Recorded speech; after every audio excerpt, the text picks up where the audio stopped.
Hello everyone, my name is Parag Vathani. Today we are going to talk about Introduction to Programming, or you can say Programming and Coding. Welcome to the world of programming and coding. Yes, you heard it right.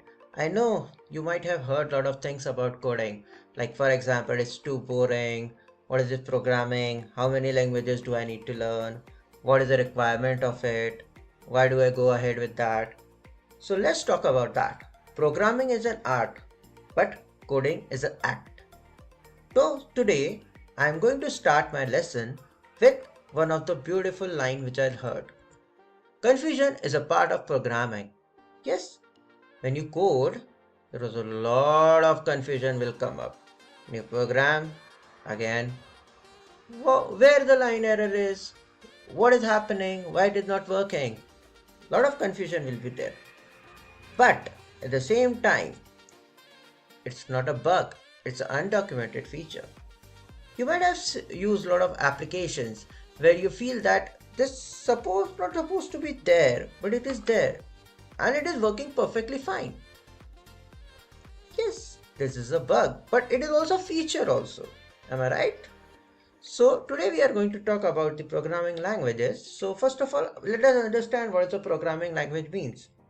Programming language is a formal language which provide us a set of instruction that give us output.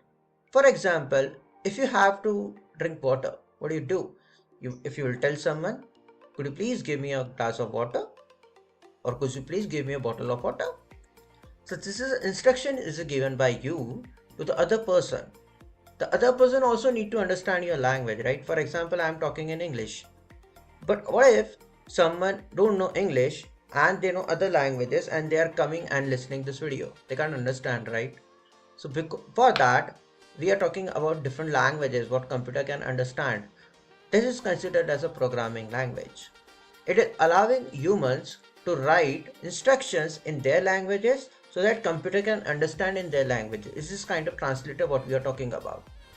So when you talk about the languages, there are majorly I have just divided into three different parts right now. For example, this is the early development stage. When you're talking about the coding has been done in two formats. There is a binary language, zeros and ones. If you want to write A, you need to write a combination of zeros and one. So it is very difficult for a lot of people to understand. A lot of people can't remember it. So it was very difficult. So again, to just comprise this, make it easier, there are some high level languages came, which is known as Fortran and COBOL. This is an example which is given. So these languages are basically given as a syntax, or you can say some vocabulary language, so that it will be easier for me or easier for everyone to understand that how to write. Some help will be given, right? Now we are going to talk about modern languages. There are a lot of modern languages are there right now, like for example C, Java, Python. So each language has their different abilities and different you can say pros and cons, different ideas. So let us go ahead with some of the modern languages today. So these are the basic idea when I'm talking about the languages is you can see the machine language has a particular combination of zeros and ones. But when you talk about assembly language, it is very easier that you can see that some things I can write like SW, LW. These are I can understand, right? I can understand S, I can understand W. I can read it very easily so that it will be converted into the particular language. But if you talk about high languages, if you can see the Fortran compiler or you can say Java compiler, you can see the languages are somewhere going ahead what we can understand or we can read, we can learn easily. Like I can understand temp, right? Temp is temporary. I can just saying temp. I can say I can read V, I can see read K, like that. So I can remember this also. It is allowing me to remember all the things very easily. So this is an example when the languages or programming works, right? So when we are going ahead with that, let us talk about why programming is important. Right now I will say, that, you go to IT, you learn coding, you learn programming. It is very important nowadays, but why it is important? Let's give us a few examples here. First of all, software development. You can develop a lot of softwares. Whichever you are using the software, we can develop it. Like for example, the operating system which you are using or Google Chrome you are using, or you can say you're talking about Safari. Anything, whatever you are using, it is going to be done by the software developer. Automations. A lot of things are automated right now. Like for example, the timer. There is a timer, will you attach a timer and you will say, okay, now you need to ring at that point of time. Or you can say file management, or you can say data analysis.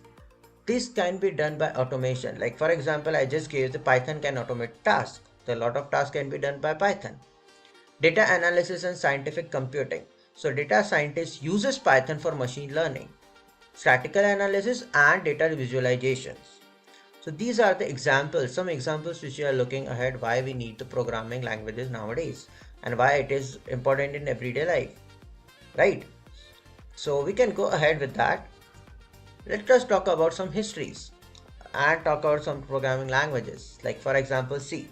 Okay, C was developed by 1970s by Dennett Ritchie at Bell Labs. It was created to develop Unix operating system, which is one of the first operating system in a high level language. So after that, what happened was C was becoming very popular, and C was like everyone wanted to learn it, everyone wanted to use it, like those who are in that particular field. So because of that, few programming languages came after that also, like you can see the upgraded version of C. For example, C++, C hash, and even more modern languages like you can say Java. Right now, people are using Java, right? So if it is very important and very popular that time, so there might be come some key features also, right? So let us talk about some key features for that. It was a procedural language. It was low access to memory. It was efficiency. It was portability. What is the meaning of all these, right? So if you can see on the corner right now, it is written that the structure of a program. There's a very image you can see that what is the structures of the particular program is and how it is important to work, right? It was given a body, there was a header, there was a, you can say main, there was a statement, there's a return. We are going to talk about all these in very much a little bit of kind of a detail so that it will be easier for you all to understand. So I am going to take this option only, and I am going to just go ahead with the 4 points which is written over there. If I will talk about this particular C programming, it always talk about procedural language. Procedural language, it has a sequence of command. I need to give some command in a particular specific order or particular sequence, so it will allow me to run the function. Same thing, it is a low level access of memory, or you can say low level access to memory. It actually having a very low memory, like I can manipulate the data wherever I want. Like I can change the memory address if I want to. Like I'm just giving the example, direct manipulation of memory access could be done, or memory addresses could be done. Efficiency, when you're talking about efficiency, program written in C languages are highly performable and efficient. Why? Because it is a system level programming, so it can be done in a different way. Okay, when you're talking about portability, so portability is very easy over here. Unlike the machine level language, I can trust C language in a way that when I will transfer it to one PC to another PC, so it will easy, or you can say one machine to another machine, it will allow me to work on it with a many minimal changes. Okay, so when you're talking about all these, there must be common use case also. There will be common understanding also where it works. So for example, it is one was system programming, which we already seen. Embedded system, like you can just, I just talked about Unix right now, or you can say microcontroller programming. If it always talking about performance critical application, like for example, when you are going for high performance computer applications, so it will also give you speed and efficiencies. I hope you can understand about C. So let us go ahead with the history of Python. Yeah, if you talk about history of the Python was introduced and you can say created by Guido in 1991. The language was developed as a successor to the ABC language. It was the basic intent to create this language is to provide the readability and simplicity to the people, those who are actually a part of a coding and programming languages. Over the years, Python actually evolved in a major version, such as you can say Python 2 or Python 3. Python 2 was introduced in 2000 and the same way Python 3 was released in 2008. Python 3 is basically we are using nowadays. So it is very good languages, those who are working right now. It is very vast language which can be understand. Same, like for example, if we're working right now, if we were learning or C, so there was some key features, right? So there are also same key features we have for Python also. Let's go ahead with that. So when you talk about key features, first of all, it is known as interpret language, the key feature. Interpret language, when you're talking about it, is a very important feature which is actually allowing the code has been executed by line. So you will get to know which line has a particular error when it is comes to that. It is also the same way, it is a high level language. So there was a, you can say particular languages is like, okay, I can understand, I can read what I am writing. Okay, so if you go about easy syntax, yes, there are very easy syntax. You can see the image also. It says, if it is saying addition, so they are adding. If it says subtraction, they are subtracting, right? So we don't need to remember another different, different kind of language for that. So yeah, we can go ahead with this language also. There is an extensive standard library. When you talk about Python, it is always has a different library, and you can say different modules that include wide range of application.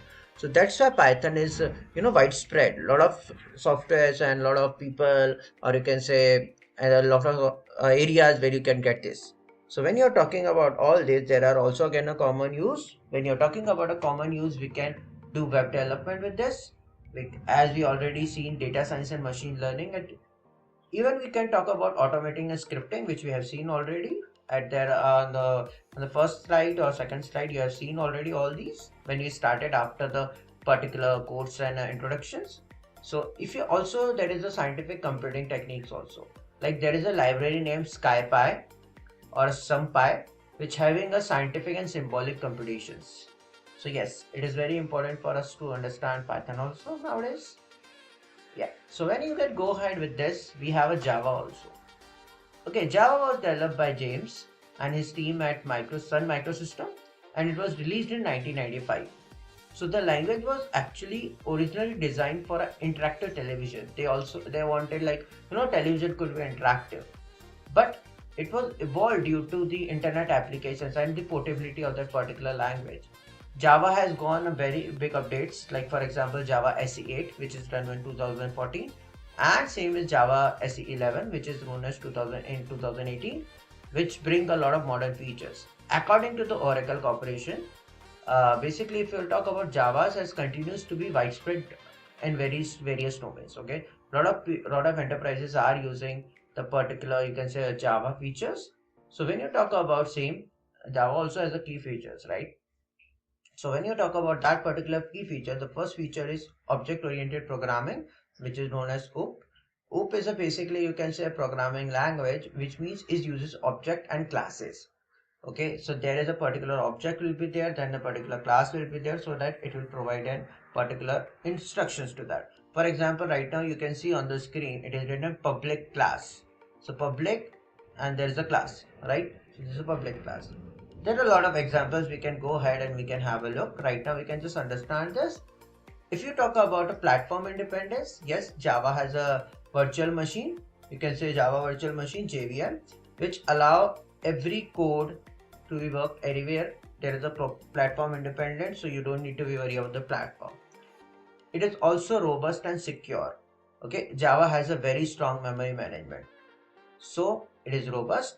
And second thing, it has a very good security feature like bytecode verification, so it is very secure also. In the same way, like we are talking about, we were looking about to Python, there is a very standard extensive library. Same, it also has a very rich and standard library. Okay, so when you go ahead with that common cases, like I just right now I told you that enterprises applications are there.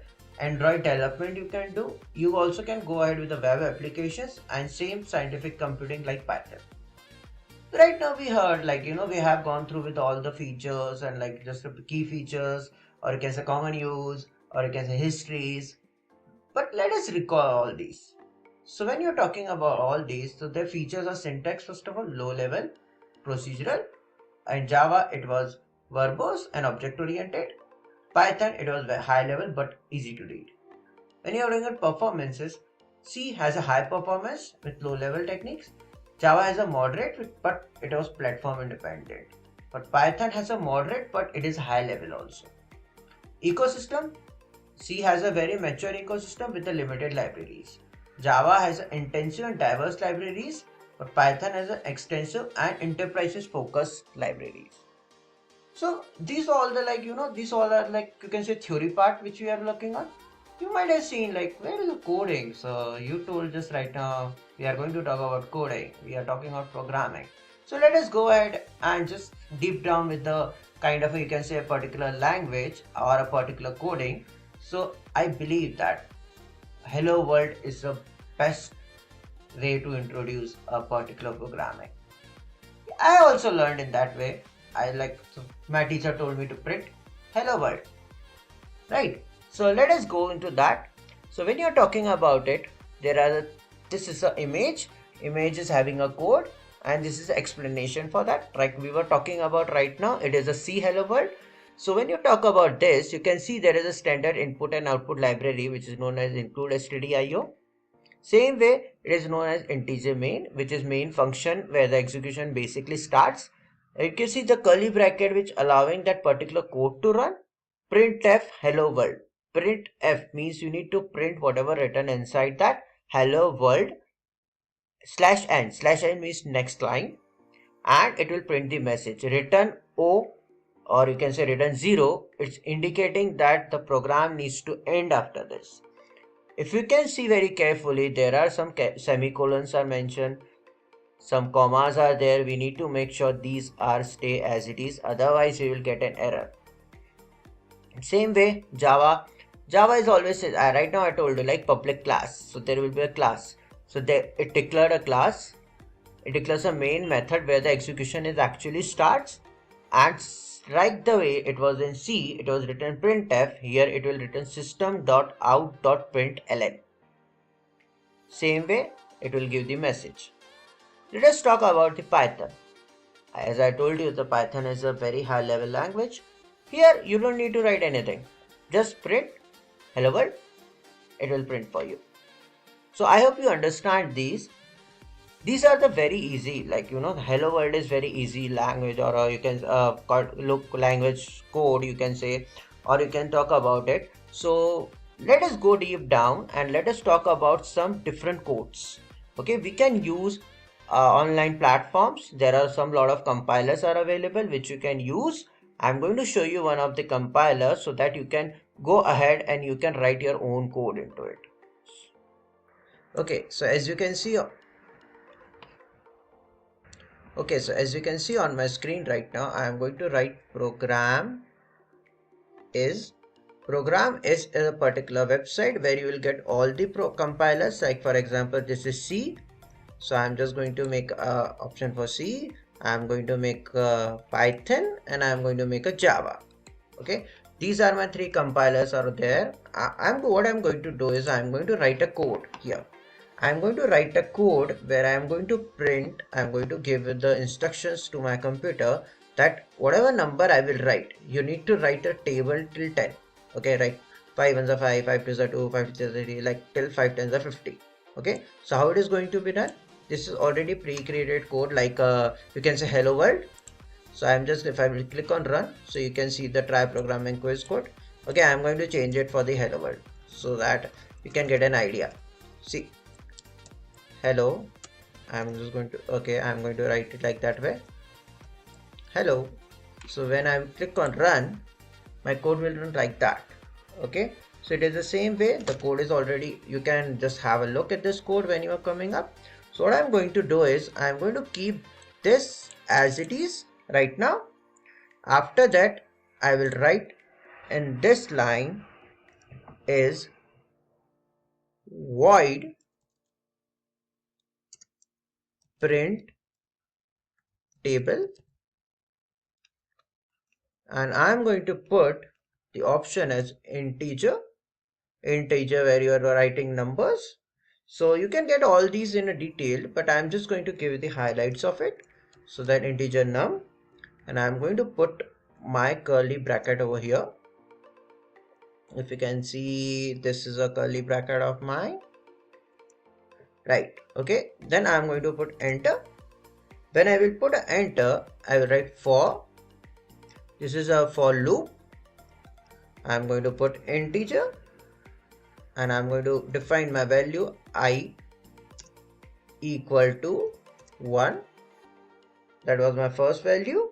After that, I'm going to put a semicolon here, and I'm going to put I, what is the I value is, as I told you, I am going to put till 10. So my I will going to be used 10 times, and I am going to put this equal to 10. When I am going to put this again, I am going to put that question, comma, semicolon, as you can say, and I am going to put plus plus I. Plus plus I means is going to be repeat that value. This is going to increase that value basically. Okay, so when I'm going to do this, I'm going to put print. As you can see, printf, if you remember, I'm going to put printf, and I'm going to mention this particular border, and I'm going to do this, and I'm going to put percentage sign d space x. Again, I will put a percentage sign, then again d, which is going to define my value, and I'm going to put equal to as, again, if you can see, there is a d, so I'm going to put again d, and I'm going to put a next value. Right now I just totally remember, in the previous time it was written ln, and I'm going to put this again close bracket, right? When I will put that, I'm going to put a question mark, comma, and I'm going to put num, and when I put num, I will put again a comma, I will say I, and I will say again num space star, then I again, right? This is how I'm going to put.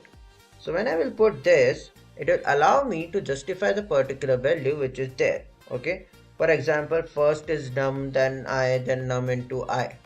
Alright, so I'm going to put a semicolon again, and I'm going to close my bracket, right? Here I'm going to close my bracket like a curly bracket. When I will close it, I will put one more. Why I will put one more here?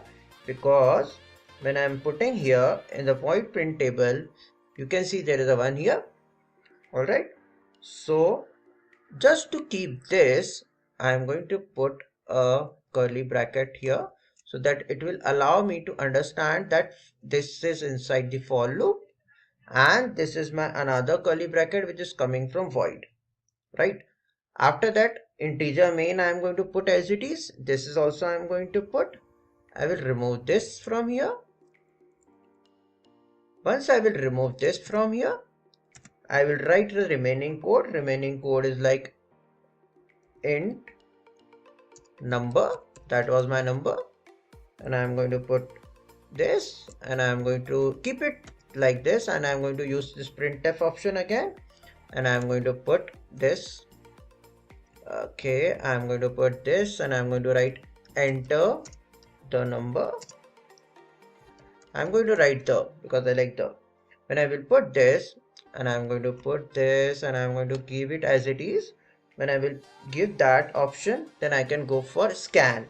Okay, when you go for print, print is going to be print, but scan is going to allow you to write any number which you can give it to them. Like for example, I just told you, right, we are going to go ahead with that particular, you can say, table.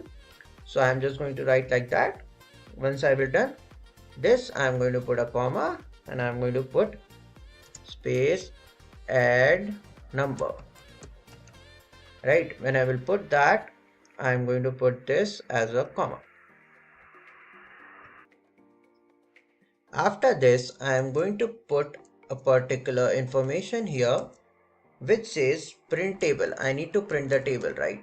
So I am going to put a print table. I am going to put number here inside it. This is a number. I am just writing the number, and I will just put a semicolon here, and when I will say written, I will just try to run it. When I will try to run it, it will ask me which number I need to write. Okay, I am just taking 7 right now. When I will put enter, it will allow me, and it will give me particular instructions which is given from my side. So if you can see right now, it is very easy for me to code in a C. The same way you can code into Python, and you also can code into Java. I'm not going to write that particular code right now in this video, but I'm going to give you how it will look. I have already written the code for you, just I'm going to show you right now. Okay, so right now if you can see, I'm just going to switch my screen to Python compiler. In the Python compiler, you can see there's a code already mentioned.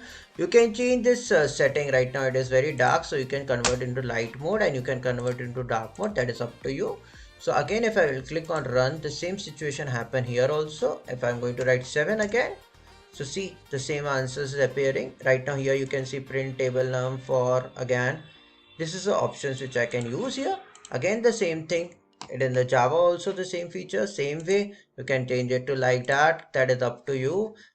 Just you will write everything here. You click on run. When you will click on run again, I am going to put 9 here. If I will put a 9 here, again this code has been executed. So I hope you can got an idea that how the coding works and how the programming works and how the Python and C and you can say Java is different from each other. If you have any message or if you have any question for me, you can leave a comment on the section. Thank you.